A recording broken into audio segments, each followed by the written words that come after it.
Marcelo o no. Leímos lo que dijo Toledo en el mensaje. El profe Bien. Marcelo no dijo Oh, nada. Marcelo tiene clase, no tienen mañana porque justamente mañana no hay clases porque hay turno de examen. El tema que quería saber qué opinan de eso. ¿Tienen algún problema con rendir el día martes a las 8 creo que empieza?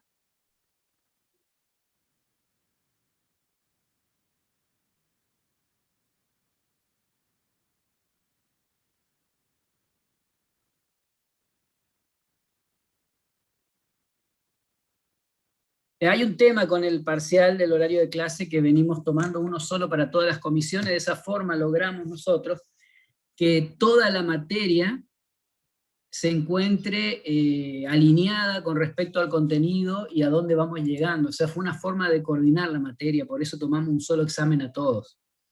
Buscamos un día que más o menos se ajuste a todos los alumnos. Normalmente lo tomamos los sábados, pero para no cargarlo un sábado dijimos, bueno, vamos a ver si el martes, que en ese horario de clase hay uno de los cursos que tiene clase, podíamos acomodarlo para todos juntos. A mí, profe, no me interfiere con nada, pero pensé que íbamos a tener clase este lunes. Por ejemplo, para el trabajo práctico 3 de aula, le iba a hacer unas preguntas al Pero el profe, lunes sí van a tener clase, ¿por qué no? pero nosotros cursamos el jueves con él, con el profe No, Casanova. pero el jueves, el tema del turno de examen del jueves, el tema de que no hay clase el jueves no tiene nada que ver con el parcial, ¿no? Obvio, obvio, obvio. Tiene Sí, que sí, es ver verdad. con que el turno de examen expandido, el departamento llegó a la conclusión de que me parece bien también, que si ese día hay alumnos que rindan, no está bueno que tengan clase el resto de los estudiantes. Profe, el tema Sí, es que los chicos lo plantean porque como la última clase el profe Marcelo todavía no tenía noción de la fecha de parcial o sí. o sea, no nos la pudo confirmar. Él lo único que nos dijo fue que la idea era tener el TP3 entregado antes del parcial y el TP de laboratorio también, pero era como que veremos, como que se puede charlar, qué sé yo, bueno, pero No hay ningún problema con eso. Desde ya les digo que voy a hablar con Marcelo para que eso no lo tome en cuenta para este parcial. Ok, O bueno. sea, les va a dar, me imagino que una semana más, no mucho más que eso. O sea, como no hay clase este jueves, van a entregarlo el próximo jueves. Es una forma de hacer que ustedes cumplan con la tarea. ¿Se entiende? ¿Cómo están con esos prácticos? Claro, justo esa es la parte mala, ¿no? De que para el TP3, digamos, no, no llegamos muy lejos, que digamos, justo antes del parcial. ¿Cuál es el TP3 del parcial? Y tiene de todo un poco, pero son como muchísimo más ejercicios que el TP2, pero yo no lo terminé, por eso no sé todo lo que tiene, pero tiene Bueno, mucho álgebra de Boole y todo eso. yo creo que les conviene hacerlo más que nada por la cuestión de que van a necesitar la ejercitación para el parcial. No lo voy a hablar con Marcelo. Claro, claro, pero sí, sí, sí, obvio. Háganlo por eso, háganlo porque lo van a necesitar como ejercitación, pero no va a ser un impedimento para rendir el examen. Aparte, ustedes lo tienen a Marcelo en un Instagram, creo, pueden hablar directamente con él. Sí, en un Telegram. Profe, otra pregunta. Ahí Sí, Telegram, perdón. en los temas que subió el profe Toledo, Sí. figura el código 2348 o algo así, y nosotros mucha bola no le dimos, no sé qué podrían tomar de No, esa. nadie le hizo mucho caso a ese código porque es simplemente una tablita de verdad. Ah, bueno. Es Sí, la porque, tabla de verdad, el código 2348 son en los códigos que nosotros vimos todos los códigos en la presentación, busquen la presentación de código, van a ver que una de esas columnas es ese código, el que me mencionaste vos. claro, yo lo preguntaba porque, por ejemplo, el BCD tiene una explicación de fondo, el exceso 3 tiene una explicación de fondo, el código Exacto. Gray tiene una explicación de fondo, y bueno, y quería saber si por ahí también pasaba lo mismo con ese código, con el 2, No, 3. ese código no tiene una explicación de fondo. Fue creado y se usa, por eso, o sea, se usa poco y nada, pero tiene la tabla de verdad que lo relaciona con el binario o el BCD. Listo, profe. De una, gracias. Ni nada. ¿Alguna otra consulta? Bien, entonces vamos a Yo, arrancar profe, con la una clase. última, última. Yo quería Sí, sí, preguntar, al final, ahí también el profesor Toledo había puesto ahí en los temas, sí, el tema de la forma estándar. sí. ¿De forma estándar entraría lo que nosotros hicimos para llegar a la forma estándar? O sea, esos dos métodos. La forma estándar de la función son, que nosotros sacamos, ¿se acuerdan? 8 formas de representar una función lógica. Una arrancaba de los mini términos y otra arrancaba de la función complemento, aplicaban Morgan y iban obteniendo la forma estándar. A eso se refiere. O sea, llegar a la forma final, la de NOR-OR y la de NOR-NOR. Esas 8 formas, Sí, vos tenés 4 y 4. Esas son lo sí. que se llaman forma estándar. Ah, Esas 8 formas. bien. No es por meterle presión, pero más o menos, ya por un histórico, y se cumplió también el año pasado que fue virtual la clase, en este examen no salen mal más del 5% de los alumnos. No es un examen complicado, ¿sí? Tienen que estudiar, obviamente, pero no es un examen complicado. Los otros temas, si hay problema con los temas, ustedes tienen el chat, tenemos un grupo en WhatsApp, pueden preguntar y les voy a ir contestando todo, ¿no? Bueno, gracias, profe. Mi duda está. ¿Alguien Una más tiene alguna consulta, profe. pregunta? Sí, ¿Se refería al código 2421? El claro, compañero. exactamente. Ese, ese se diferencia de los demás por el peso que se le asigna a cada posición. Sí, eso está el peso, sí está claro, pero él se refería a si había, por ejemplo, acuérdense que en el código de Gray, ¿cuál es la ventaja? Que al cambiar un solo bit, los elementos eran adyacentes y podíamos detectar un error. El BCD porque representaba un número binario, ahora el 2421, no sé por qué eligieron ese peso, ¿viste? Ah, claro, claro. Pasó lo mismo Esta es hoy la pregunta. con el 84 menos 2 menos 1, creo. Exacto, el otro, el 842, es el 8, el otro es justamente 2 a la n. Está claro porque es el binario natural. Claro, sí.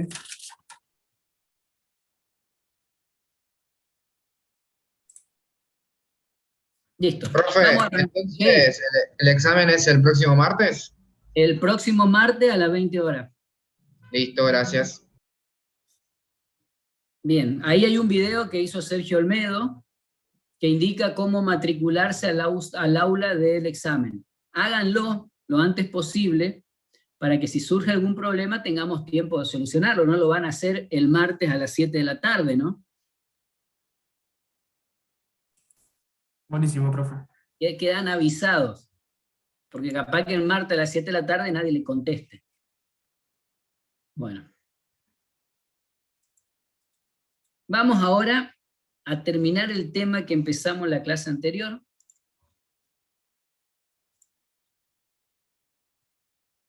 Que si no me equivoco y si no me van corrigiendo, habíamos llegado a ver que era un módulo en VHDL. Vimos esta forma de representar un módulo, en donde tenemos, cuando nosotros ponemos, en Verilog, no en VHDL, perdón, en Verilog, cuando poníamos la palabra clave módulo y poníamos el nombre del módulo, definíamos entrada y salida, estábamos diseñando una cajita negra con señales de entrada y señales de salida, nada más que eso. Posteriormente, dentro de lo que es la descripción del módulo, depende el tipo de, o la sintaxis que usemos. Si usamos la sintaxis vieja, que es esta que está en esta filmina, haríamos así, si no pondríamos el tipo de señal que es, y entrada-salida se pone directamente entre paréntesis, que ya vamos a ver en la próxima, pero después de describir el módulo en la sintaxis vieja, lo que sigue es definir qué son las señales que definimos dentro del módulo, y posteriormente vamos a empezar la parte funcional de la descripción, es decir, qué hace el módulo. ¿Está bien? O sea, módulo, la palabra clave me define la caja negra, las señales me definen las entradas y salidas, y después de ahí para abajo está la parte funcional del módulo. ¿Vamos bien hasta ahí? Esta forma de descripción que está presente acá usa la primitiva, esta con puerta AND, es un módulo primitivo. Llamémoslo módulo primitivo, algo que ya viene predefinido en el sistema. Entonces tenemos el módulo primitivo, el nombre, este nombre podemos ponerlo en dos, es optativo, poner o no el nombre, Y el nombre simplemente se usa para darle, como decirle, un integrado U1, U2, U3 dentro de mi descripción general. Posteriormente, lo que se hace acá es asignar los pines de entrada y salida, o sea, estamos conectando el módulo. Esta parte se conoce como una instanciación. Cuando yo uso un módulo, ya sea un módulo descrito por mí mismo, o un módulo primitivo como que ya viene, una primitiva es que ya viene con el lenguaje, lo que estoy haciendo ahí es conectar una cajita negra con algo. En este caso, este módulo es una compuerta AND, esa cajita negra corresponde a una compuerta AND, y las señales que voy a conectar son justamente un cable, y ahí ve que serían las entradas. Cuando yo tengo una primitiva del lenguaje, yo puedo consultar obviamente qué son cada una de las señales. Particularmente en esta que representan compuertas, siempre la primer señal va a ser la salida de esta primitiva. Y las otras dos señales, o una, depende de la cantidad que use, o más, si uso una primitiva de 3 entradas, o 4, van a ser las entradas del sistema. Creo que llegamos hasta acá y vimos este otro modelo que es ya descrito con el ICE. Creo que esto lo habíamos visto, vamos a repasarlo igual, pues la idea hoy es terminar con lo que es esta primera introducción a Verilog, para arrancar el próximo miércoles con tecnología. Entonces, la otra forma de describir circuitos en Verilog es haciendo la descripción que usa Verilog desde 2003 en adelante. Desde 2003 en adelante hubo algunos cambios de sintaxis que lo hicieron más claro, inclusive la instanciación, van a ver como yo les muestro instanciación más adelante, vamos a hacerlo utilizando no la instanciación posicional, sino una instanciación explícita. Pero ya eso viene después. Entonces, cuando yo describo en esta nueva forma un módulo, yo dentro del mismo paréntesis indico si es entrada o es salida. Ahí mismo, cuando describo el módulo, pongo módule, el nombre del módulo, y digo si las señales que voy a conectar, que van a ser las que van a continuar, son del tipo entrada o salida. La otra forma de describir compuertas lógicas, que es diferente a la forma que fue con instanciación de primitivas, es la que yo estoy usando en esta descripción. Que utilizar la palabra clave assign y utilizar directamente los mismos los mismos operadores que se usa en C. ¿Sí? Estos operadores son que es la AND de bit a bit, una OR y esto es una AND.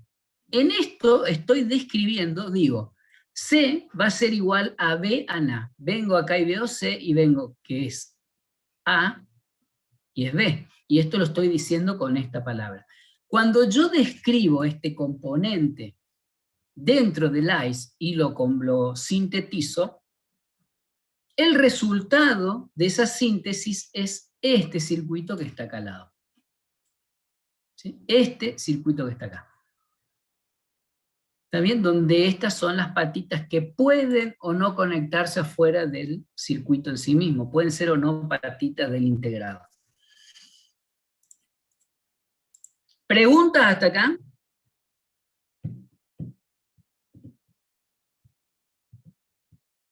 Bien, sigamos entonces. Fíjense que acá, en este ejemplo, ¿se dan cuenta? Estamos viendo el ejemplo de la clase pasada, pero lo estamos viendo de forma más lenta. Vamos a poner a grabar también por las dudas. Entonces, en este ejemplo yo combiné las dos formas de operar. ¿Sí? Hago la operación utilizando la palabra clave assign, que sería esta parte, y uso también la primitiva llamada compuerta AND. Entonces, esa primitiva llamada compuerta AND la conecto con 3 entradas y una salida, que es esta de acá. ¿Bien? Ahí pueden ver que se pueden complementar. ¿Para qué sirve esto? La instanciación del componente. La instanciación del componente a mí me permite hacer desarrollos complejos. Cuando ustedes van a hacer un desarrollo medianamente complejo en Verilog o en VHDL o en cualquier lenguaje de descripción de hardware, sin ir más lejos, en C, en un desarrollo de software, nadie debería, o sea, debería estar prohibido, pero no está, hacer todo el desarrollo de un software o de un hardware en un solo archivo. Porque por una cuestión de orden, por una cuestión de practicidad, tienen que pensar, a veces a nosotros, los electrónicos, nos cuesta comprender que no solamente que algo funcione es suficiente. Tiene que tener trazabilidad, tiene que tener posibilidad de updates, de mejoras, de verificación, y para eso es necesario tener un orden en el desarrollo. En la descripción de hardware ese orden toma más fuerza aún, y el hardware, cuando es complejo, siempre, complejo o medianamente complejo, está formado por una caja grande, que sería la entidad en caso de VHDL, o el módulo en caso de Verilog, un módulo principal que es el que tiene conectados los pines del dispositivo programable. Ese módulo principal adentro, cuando ustedes miren el código, que es un archivo de texto plano, van a ver que va a estar construido por muchos módulos chiquititos que van a estar interconectados entre ellos.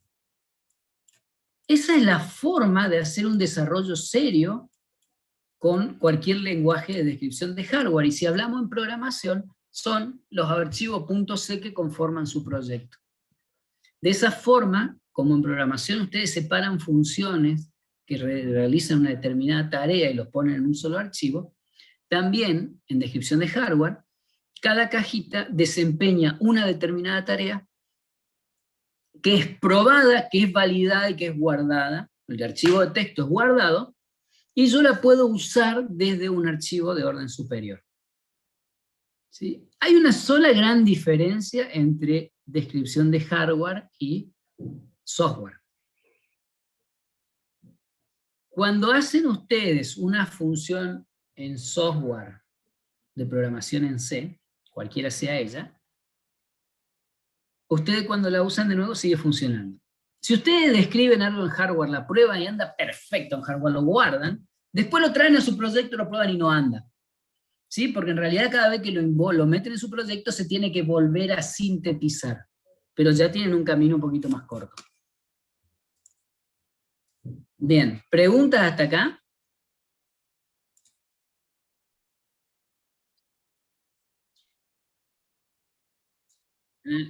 Claro, todavía no vieron ustedes, todavía no vieron el ICE, ¿no? Y yo traté de instalar esta máquina y no pude, así que voy a seguir tratando hasta que pueda, y pueda mostrarla andando. Si no, tengo que ponerme la otra máquina que no tengo la cámara y no quiero conectar la otra. Profe, sería que nuestro dispositivo programable tendría que volver a asignar cada una de las compuertas que tiene dentro. No. El proceso de desarrollo de hardware en dispositivos lógico programables es con una plataforma de software, que en este caso es el ICE, o hay otro que se llama el Vivado, también de Xilinx, que es el último, o hay también otras plataformas que son de Altera, el Matplotlib o el Quarto, etc. Cualquiera de ellas, no importa cuál. En esa plataforma, ustedes tienen, o van a generar un proyecto, y dentro de ese proyecto van a generar archivos de texto. .b, si fuera en Verilog, .bhdl, o VHD, si fuera en VHDL, que es el otro lenguaje.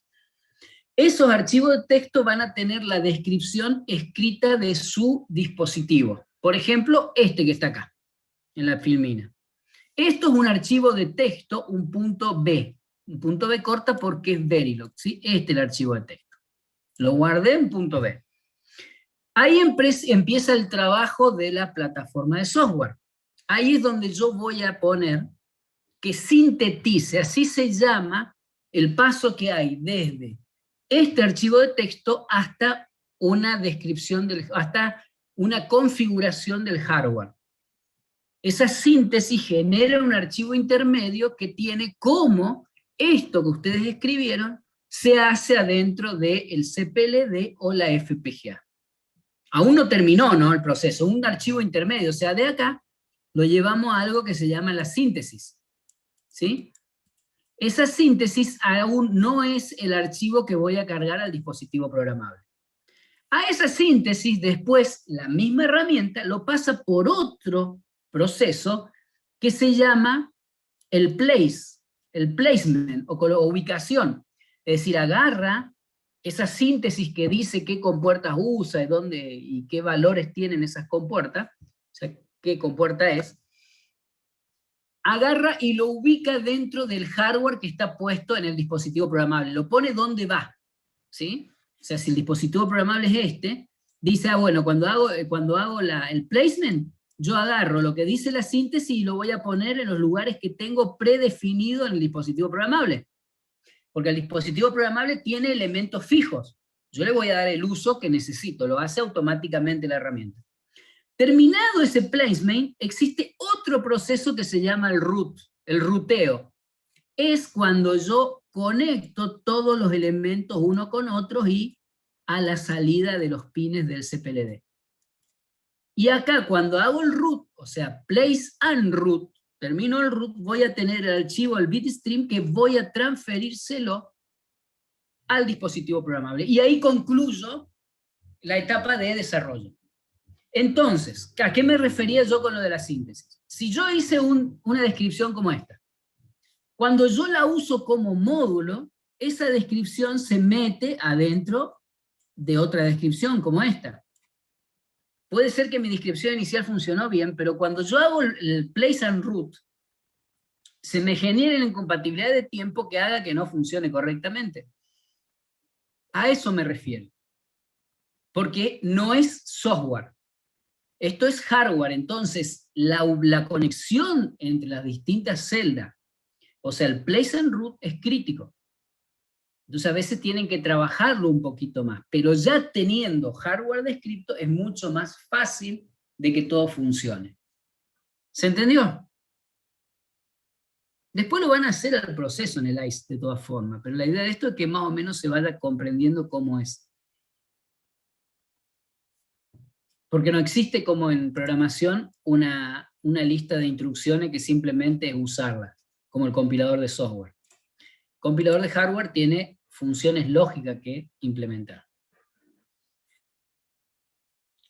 Ahora vamos a ver otras cosas que nos van permitiendo a nosotros describir algo más del hardware que en el software no existe.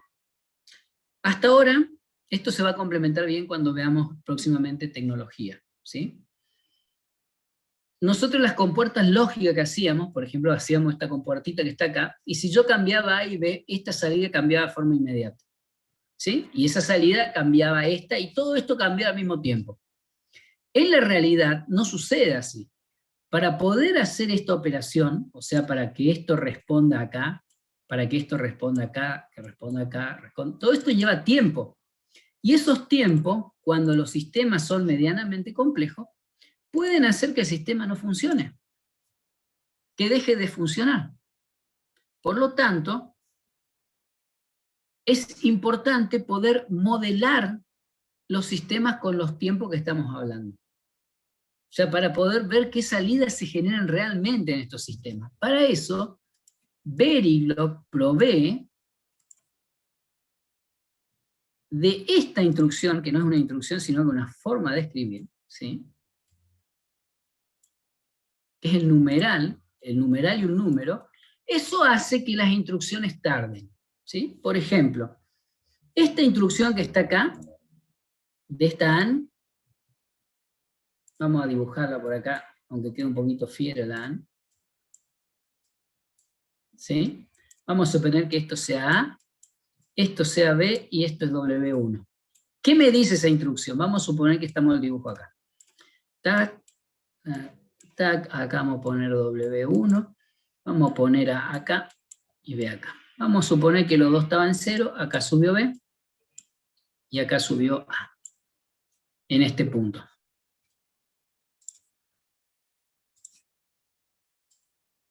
Acá subió B y acá subió A.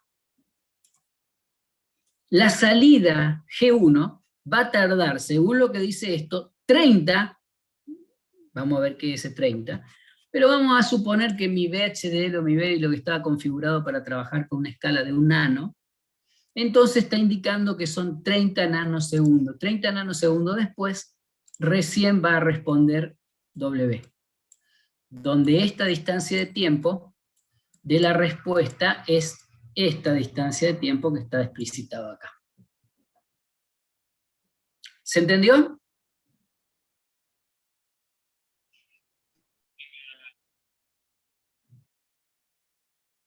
No, el retardo es para emular un funcionamiento real.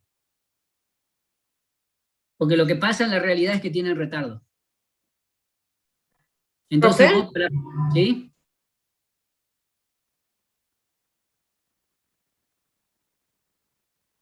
Ustedes lo escriben.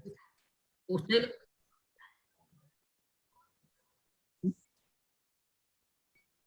No, a ver, esto es un ejemplo, ¿sí?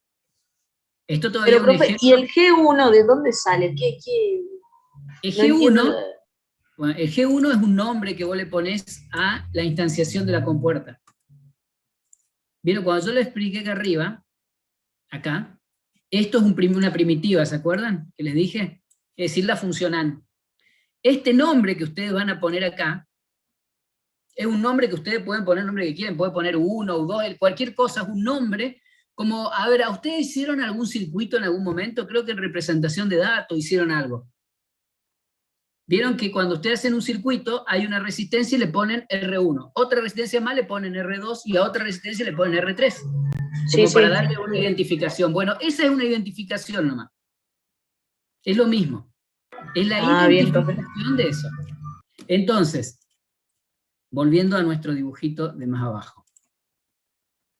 Entonces, lo que estoy haciendo acá es modelar el tiempo de retardo. Sí, a la pregunta de cuánto vale ese tiempo. Si yo pretendo modelar un tiempo de retardo de una compuerta comercial, yo me agarro la hoja de datos de esa compuerta y me fijo qué retardo tiene. Y a partir de ahí voy a poner este valor acá. A partir del retardo de esa compuerta comercial.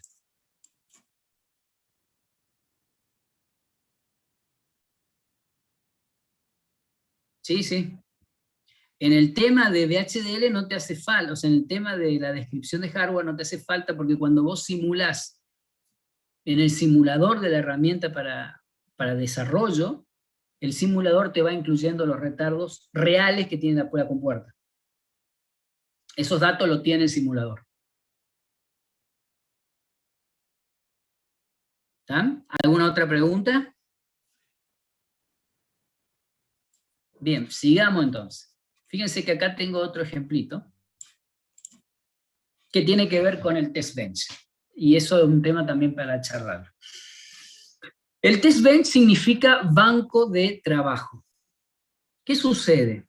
¿Se acuerdan? Vamos a volver al dibujito ese. Yo mientras les voy presentando me doy cuenta que puedo trabajar un poquito más con mi filmina y mejorarla para las clases. Va a ser para el año que viene.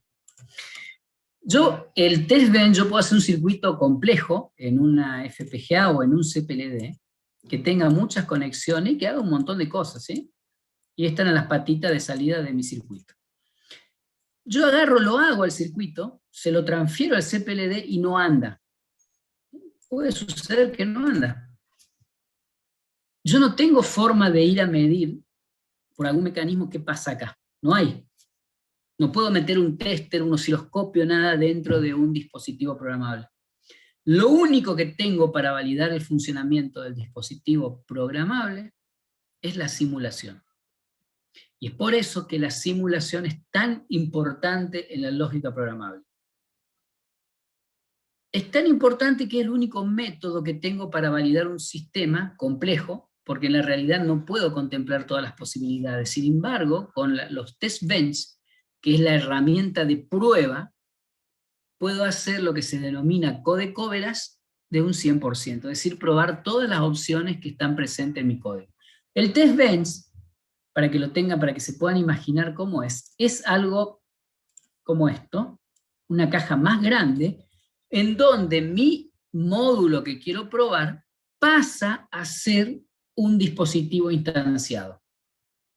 Es decir, el módulo que yo describí pasa a ser un dispositivo, un módulo interno en el test bench. Y yo voy a conectar a ese módulo, lo voy a conectar al test bench, y con el test bench yo le voy a generar señales, le voy a pasar archivos, lo voy a ejercitar, como quien diría, o verificar a esa descripción. Esa es la función del test bench. Fíjense que el test bench tiene la posibilidad de generar señales, miren acá. Utilizando el mismo tipo de instrucción que usé antes, que es el numeral, yo puedo decir, arranca el test bench, arranca con AB igual a 0, y a los 100 nanosegundos pongo ABC igual a 1. Y podría seguir, ¿no? Podría poner 20 nanosegundos después, 30 nanosegundos después, 40 nanosegundos después, y hago toda una forma de onda, que esa forma de onda va a estar conectado, como se ve acá, se conecta a este circuito. Y ese circuito me genera la salida 6D.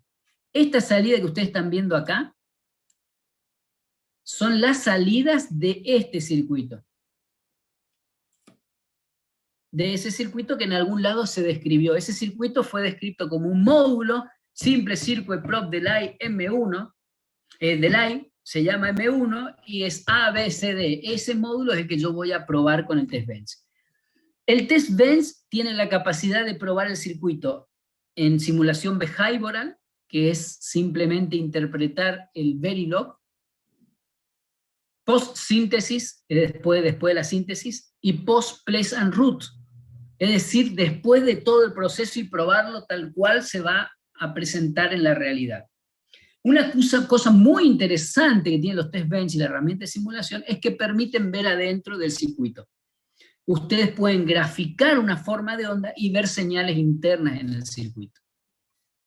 Que ya voy a preparar clase para eso a medida que vayamos avanzando, porque acá entramos también en la discusión de que el test bench, a partir de esta palabra clave inicial, permite describir cosas como si fueran secuenciales. Recuerden siempre que cuando usamos la palabra clave assign, estamos hablando de cosas que pasan todo al mismo tiempo. Todas estas cosas, todo esto está pasando todo de forma simultánea. Cuando yo uso la palabra initial en el test bench, como acá abajo, estoy diciendo que es secuencial. Si yo a esto le pongo una línea más, acá abajo, que diga, vamos a ponerlo acá abajo, ahí. Lo hago numeral, por ejemplo, 20 nanosegundos, A igual a 0. Escribo eso, me faltó el punto y coma ahí, vamos a decir punto y coma ahí. Bien. ¿Qué va a hacer eso? Después de 20 nanosegundos, serían 10, 20 nanosegundos, A pasaría a 0. Y acá cambiaría el resultado, ¿no? Veíamos que funcionase. Eso es lo que me permite a mí, utilizando esto, el E no va acá, sino que va acá abajo, lo que permite a mí utilizar la palabra clave inicial en el test bench.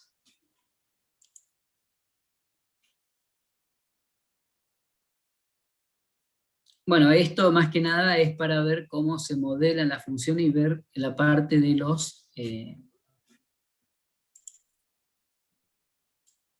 operadores lógicos, ¿sí?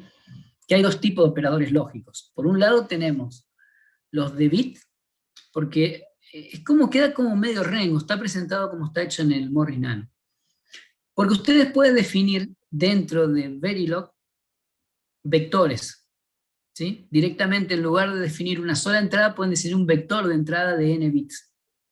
Entonces, ustedes, para hacer operaciones lógicas entre un vector y otro, utilizan este símbolo para hacer la AND.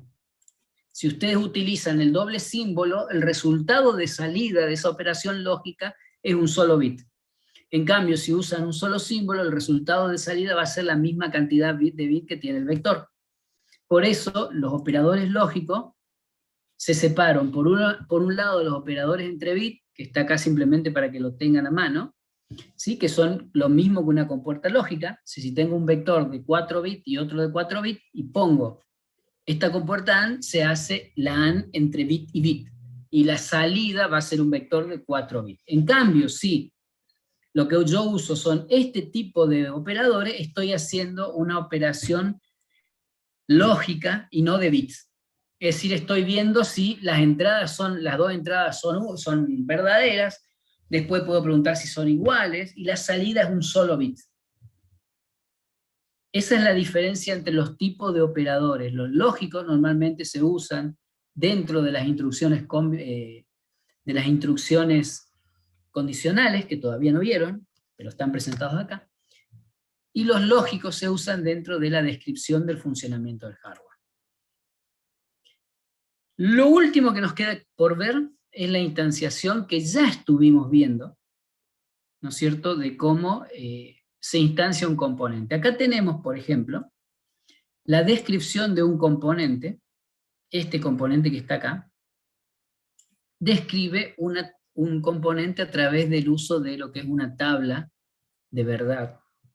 Entonces, este componente, ¿qué hace? Define una tabla que para las 3 entradas, que vienen definidas A, B y C, me va a generar una salida. Cuando se presente 0, 0, 0, la salida D va a ser 1, 0, 1, 1, la salida B va a ser 0, D va a ser 0, etc.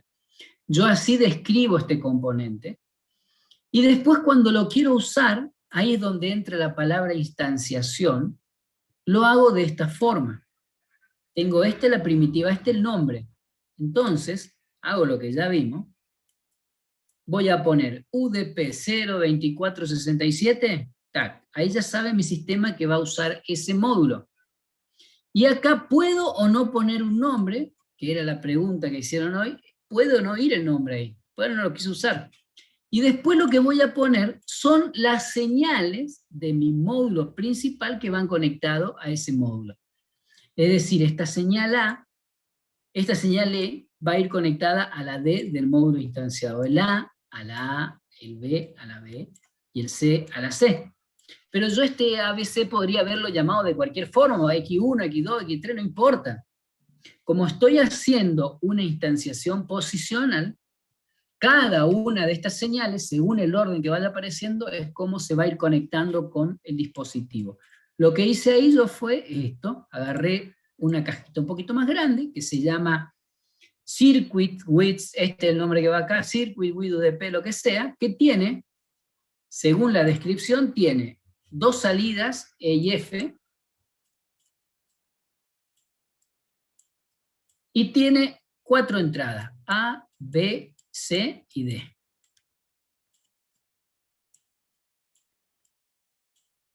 Bien, entonces, ¿qué dice? Voy a poner esta cajita que se llama, mira, que es la UDP 02467.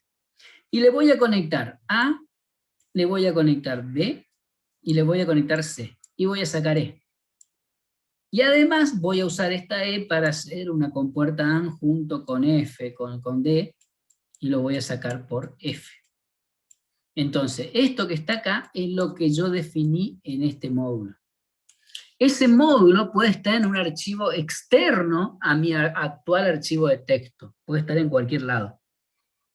Yo simplemente lo voy a utilizar desde mi archivo de texto. Eso es instanciación. Yo después le voy a enseñar, en próximas clases, a instanciar de un modo que no sea posicional, y lo vamos a ver ya con el ICE funcionando. Si puedo hacerlo andar a la máquina. Ojalá, profe. ¿Consultas? Sí. Profe, para que se me fue la palabra.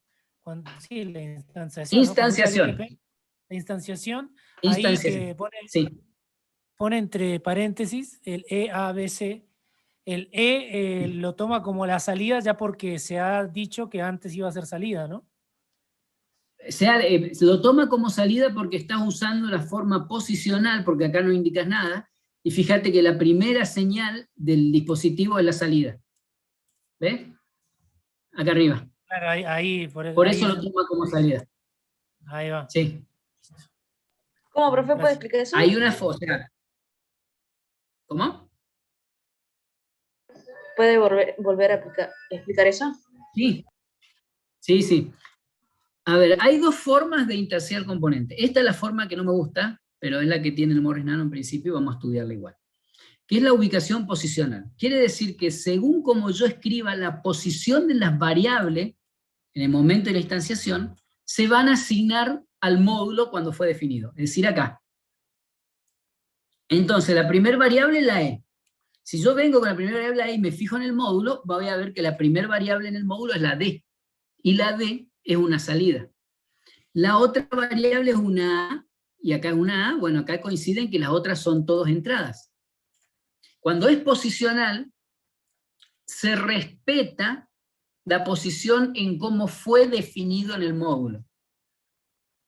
Si yo en el módulo, en lugar de poner D, ABC, hubiese puesto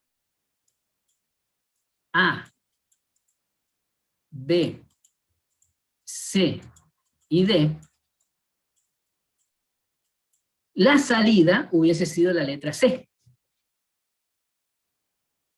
Porque se respeta la posición. Si puse primero A, E, eso se conecta con la primera letra de mi módulo, que es la A. Si puse la última, la primera letra, en lugar de la E, la A, va a ser la A la que se conecta con la otra. Y no tiene nada que ver, es como las funciones de C. Si se acuerdan ustedes de la función de C, ustedes tenían el nombre de la variable en el main y el nombre de la variable en la función acá, lo mismo. La variable que ustedes, o la señal que ustedes definen acá, el nombre que se use acá, no tiene nada que ver con este nombre. Y simplemente se guía si es entrada o salida según la posición en la que aparece. Ah, claro, eso es lo que a mí me hacía un poco de ruido porque en donde escribe arriba primero en la primitiva, tiene Sí. una salida de D, pero abajo en el módulo tiene una entrada en D, o sea que esa D del módulo es indistinta a la de la primitiva. Claro, exactamente. En el módulo no se conoce la D de la primitiva.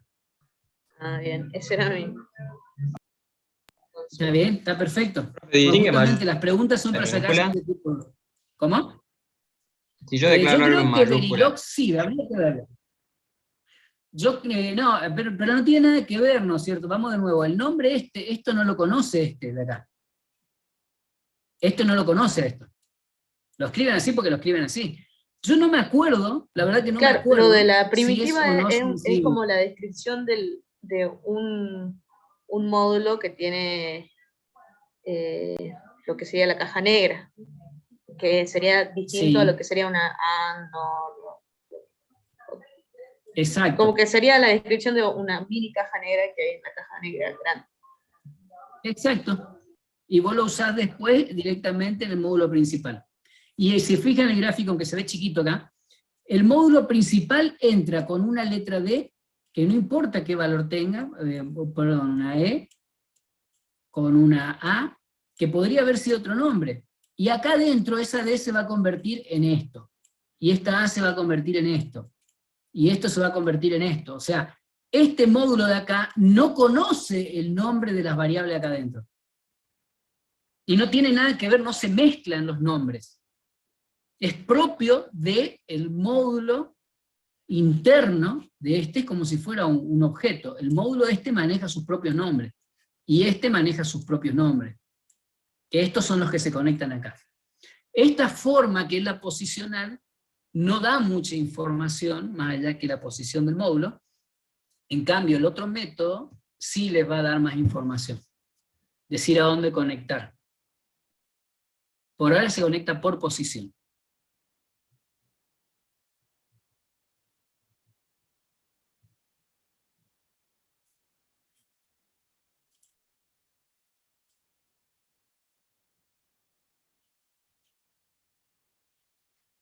¿Alguna pregunta?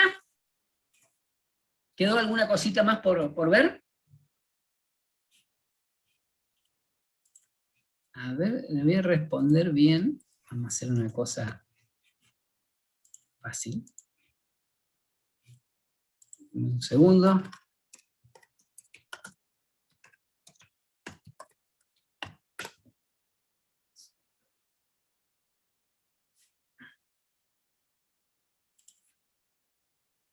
Bien, ya les puedo confirmar que Verilog es un lenguaje sensible a mayúscula y minúscula. Bien. Es decir, una A mayúscula no es igual que una A minúscula. Y me tomó 2 segundos, que también le tomaría 2 segundos a ustedes escribirlo en el Google, y si no me toma más tiempo porque tengo que sintetizarlo. Lo mismo le va a saltar en el ICE que no sean iguales, pero eso ya está. Bueno, si no hay más dudas, no hay más preguntas, le voy a pedir que me pongan el legajo en el chat. Pero Entonces yo lo tengo guardamos. una pregunta. Sí, sí, Por favor. ejemplo, yo tengo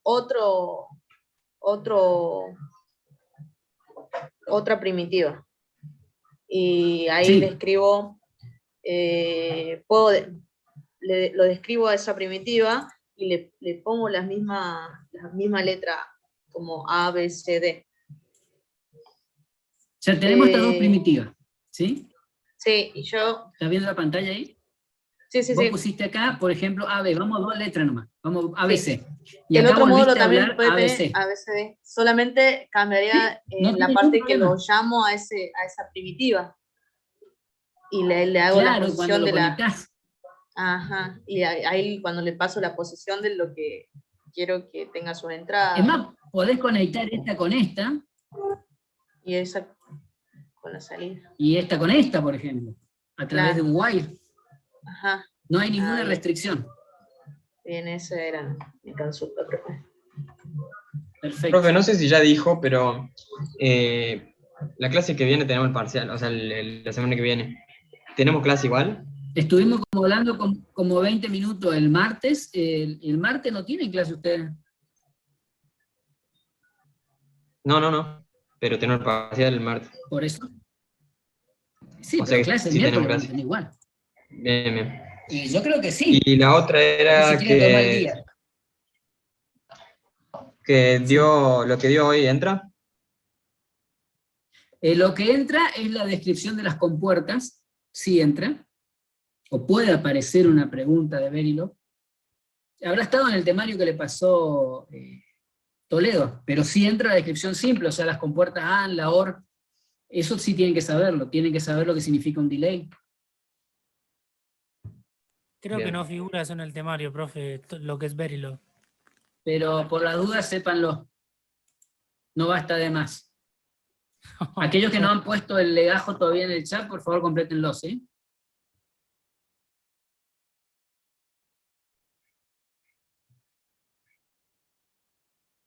Hasta luego.